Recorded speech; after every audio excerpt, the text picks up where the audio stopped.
Sir Chandrababu Naidu గారు రేవంత్ రెడ్డి గారికి లేఖ రాయడం జరిగింది సార్. అంటే రాష్ట్ర విభజన తర్వాత ఉమ్మడి సమస్యలు ఉన్నాయి కదా, వాటి పరిష్కారం కోసం కలుద్దామని చెప్పేసి ఆయన ఒక లేఖ అయితే రాశారు. దానికి రేవంత్ రెడ్డి గారు కూడా అనుకూలంగానే స్పందించారు. జూలై 6 ఏమో కలవబోతున్నారు సార్. మరి మీటింగ్ అంటే సీఎం లైన్ తర్వాత ఇద్దరు కూడా కలవడం ఇదే మొదటిసారి కాబట్టి ఎలా ఉండబోతుంది? మరి ఉమ్మడి సమస్యలు ఏవైతే ఉన్నాయో నిజంగా ఏ సమస్యలు పరిగణలోకి వీళ్ళు తీసుకుంటారు? దీనిపైన మీ ఒపీనియన్ సార్. ఈ ప్రయత్నాల్లో భాగంగా అంటే ప్రధానంగా ఆస్తుల పంపిణీకి సంబంధించిన వ్యవహారం, సరిహద్దులకు సంబంధించిన గొడవ, వీటి మీద అదే ఢిల్లీలోను హైదరాబాద్లోనూ ఉన్నటువంటి వ్యవహారాలు, దీనికి సంబంధించి మాత్రమే వాళ్ళు మాట్లాడుకోబోతున్నారు తప్ప మిగిలిన విషయాలు ఏమీ కాదు. ఇదేదో రాజధాని పొడిగింపు 10 ఏళ్ల నుంచి ఇంకో 10 ఏళ్ళు ఎక్స్టెండ్ చేయాలని మొన్న సుబ్బారెడ్డి మాట్లాడాడు వైఎస్ఆర్సీపీ. అటువంటి నినాదాలు ముందుకు తీసుకొస్తే ఆయన అమరావతి ప్రాజెక్టు వెనక్కి వెళ్తుంది. అందుకని డెఫినెట్గా ఆ పని చేయడు, ఆయన ఆ పని చేయడు. అలాగే ఈ 2 రాష్ట్రాలకి సంబంధించినటువంటి సాగునీటి ప్రాజెక్టుల నీటి పంపిణీ వ్యవహారానికి సంబంధించి నాగార్జున సాగర్కి కేసీఆర్ చివరి రోజుల్లో జరిగినటువంటి వివాదం, ఇలాంటి ఇష్యూస్ కూడా ఉన్నాయి. వాటి మీద కూడా ఒక నిర్ణయం తీసుకునేటువంటి అవకాశం ఉంది. నీటి పంపిణీ జరుగుతున్నటువంటి పద్ధతి, అలాగే భవిష్యత్తులో అనుసరించాల్సిన పద్ధతి, దాని గురించి కూడా మాట్లాడుకోవాల్సిన అవసరం ఉంది. గతంలోనే ఇలాంటి మీటింగులు జరగాల్సి ఉంది రిపీటెడ్గా అని అనుకున్నారు, కానీ జరగల. వారి ప్రజలతోనే వారు కలవడానికి ఇష్టపడినటువంటి ముఖ్యమంత్రులు తమలో తాము కలిసి ప్రజల సమస్యలు మాట్లాడుకుంటారని ఎవరూ అనుకోలేదు. కానీ కలిశారు. కలిసిన సందర్భంలో జగన్మోహన్ రెడ్డి 1-2 సార్లు బయటకు వచ్చి మీడియాతో మాట్లాడాడు, కానీ కేసీఆర్ గారు మాట్లాడలేదు. రెండోది, ఆయన చివరి రోజులు అంటే ఆయన ముఖ్యమంత్రిగా అధికారం కోల్పోతున్నటువంటి దశలో అధికారం కోల్పోయినటువంటి కేసీఆర్ గారికి బాత్రూంలో కాలు విరిగి జారిపడటం వలన వచ్చినటువంటి ఇబ్బంది సందర్భంగా ఆయన్ని పరామర్శించడానికి ముఖ్యమంత్రి హోదాలో జగన్మోహన్ రెడ్డి వచ్చినప్పుడు కూడా ఇక్కడ రేవంత్ రెడ్డిని విష్ చేసేటువంటి ప్రయత్నం కానీ కలిసే ప్రయత్నం కానీ చేయలేదు. సో వీళ్ళిద్దరికీ ఉమ్మడి శత్రువుగా జగన్మోహన్ రెడ్డి ఎస్టాబ్లిష్ కావటం అనేది కూడా చూసాం మనం. సో తనని కలవడానికి సుముఖత వ్యక్తం చేయనటువంటి, ఒక రకంగా పోజు కుట్టాడేమో అనిపించినటువంటి జగన్మోహన్ రెడ్డిని ఓడించిన నాయకుడిగా తమ నాయకుడిని చూస్తున్నాడు రేవంత్ రెడ్డి. సో ఈ కారణాలన్నిటి రీత్యా వీళ్ళిద్దరికి ఒక సుహృద్భావపూరిత వాతావరణం ఉంది. ఎన్నికలలో వీళ్ళ కార్యాచరణ కూడా ఒక ఐక్య నిర్ణయంతో జరిగినట్టుగానే మనం చూసాం.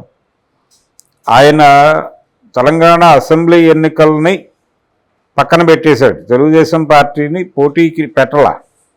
ఈ పెట్టకపోవడం వలన తెలుగుదేశం పార్టీ ఓట్ బ్యాంక్ కొంత ఇటువైపుకి జరిగేటువంటి ప్రయత్నం చేశారు, అది ఉపయోగపడింది. పార్లమెంట్ ఎన్నికల్లో కూడా ఆయన అభ్యర్థుల్ని పెట్టలా వాంటెడ్గానే. తద్వారా వాళ్ళు అక్కడ కాంగ్రెస్ సహకారం తీసుకున్నారు కూటమి గెలుపుకి.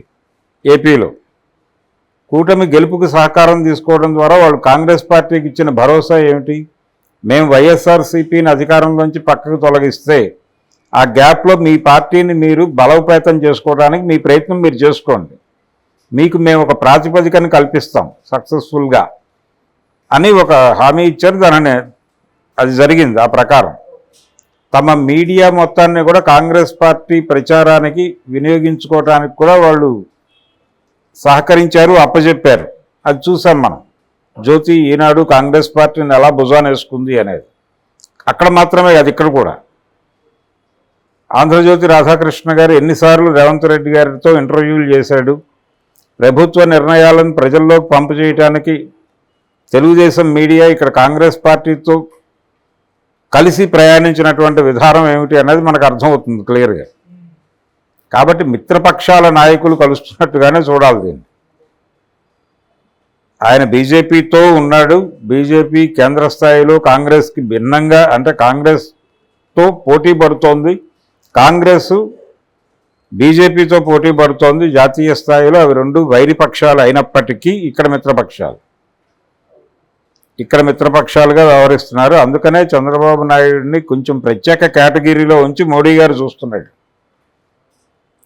పవన్ కళ్యాణ్ అనే వ్యక్తి ద్వారా చంద్రబాబు నాయుడుకి ఒక చెక్ పెట్టేటువంటి ఒక స్కీమ్ ఉంది ఆయన బుర్రలో. ఇది మితిమీరితే అప్పుడు ఆ ప్రోగ్రాం మొదలు పెడతాడు ఆయన.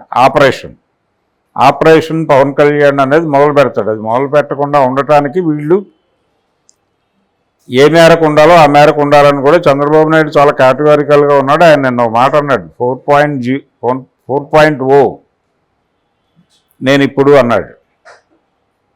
అంటే 4వసారి సరికొత్తగా చంద్రబాబు గతంలో ఎన్నడూ మింగిల్ కాని పద్ధతిలో జనంతో మింగిల్ అవుతున్నాడు ఆయన.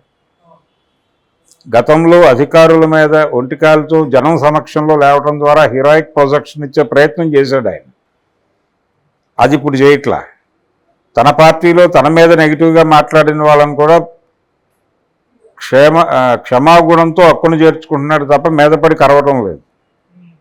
ఈవెన్ అచ్చెన్నాయుడు పార్టీ గురించి బయట మాట్లాడిన మాటలు ఆయన దృష్టికి వెళ్ళినప్పటికీ అతన్ని హక్కును చేర్చుకున్నాడు తప్ప నిరాదరించలేదు.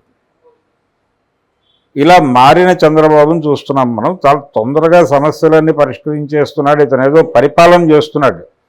పరిపాలన అనేది కేవలం మీటలు నొక్కటం, ఇంట్లో కూర్చోవటంగా చూపించారు వాళ్ళు జగన్మోహన్ రెడ్డి.